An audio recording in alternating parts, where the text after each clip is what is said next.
But katas are simply an extension of basics, and people say, well, why do you need basics even? Why not just hit a punch bag, and why not just kick a bag and do MMA fighting? And you have to know, turning it right over so those two knuckles hit.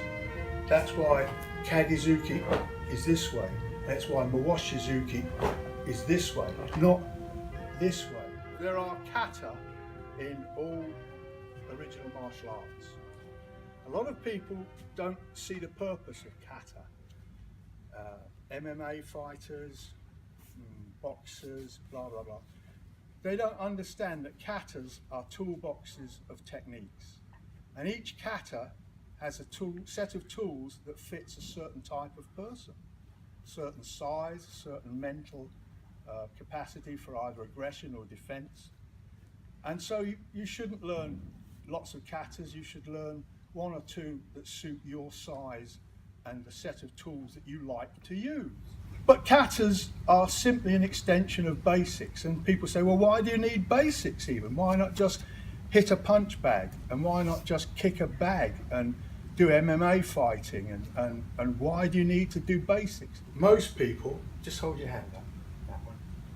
They're just gonna go, that's how I do it, because that's how I do it when I do my MMA fighting. Why? Well, you've got a big glove on. You've got tape all around your wrists and fingers. You can hit a brick wall with that on and nothing happens. Take all that off and hit a piece of concrete or a piece of wood or the top of somebody's head, and all you're going to do is break your fingers.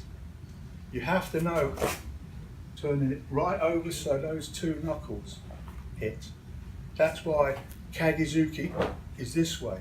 That's why Mawashizuki is this way, not this way or this way. It's easy to do this. Anybody can do that.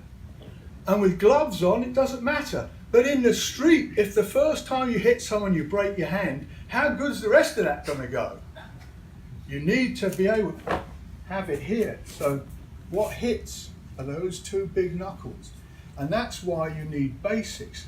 And when you come to the kata, and they show you techniques like this, you shouldn't be doing it like that with your hands just stuck out like this, because if you actually hit, just make your chest strong, if you actually hit like that, you're going to bend your arm over, and the harder you hit, the more that's going to bend over and it's going to be damaged.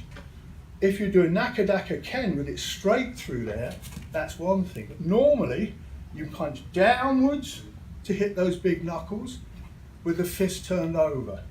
Halfway up the body, halfway turn the fist. So it's still those big knuckles that are going to hit. And if it's coming up here, then it's all the way over to rotate. So again, it's those big knuckles that are going to hit. Now, if you don't know that in your basics, when it comes to kata, for example, in the kata MP, flying swallow, there's a move that goes like so. And people don't understand it, so they go like that, as if it's a punch up. Realistically, it's a punch with the top of the fist here. It comes underneath and smacks the face up that way, so you can then grab the eyes and go in for the next technique.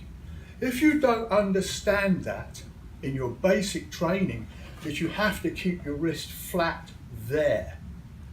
If you don't understand that when you do nakadaka ken, your fist has got to go a straight line through there, then when it comes to doing the technique practice in the kata, you'll be doing it wrong. So why do you need the kata if you've got all the basics? Well, because in basics, you're stood in front of the target, be it for your kicks or your punches, and the target's standing still. So you will practice all your basic techniques standing still. I've never seen a fight in my life where people stand still. Both people move. Often it's all over the place. The reason that katas are necessary is to practice the techniques that you do for basics in moving situations.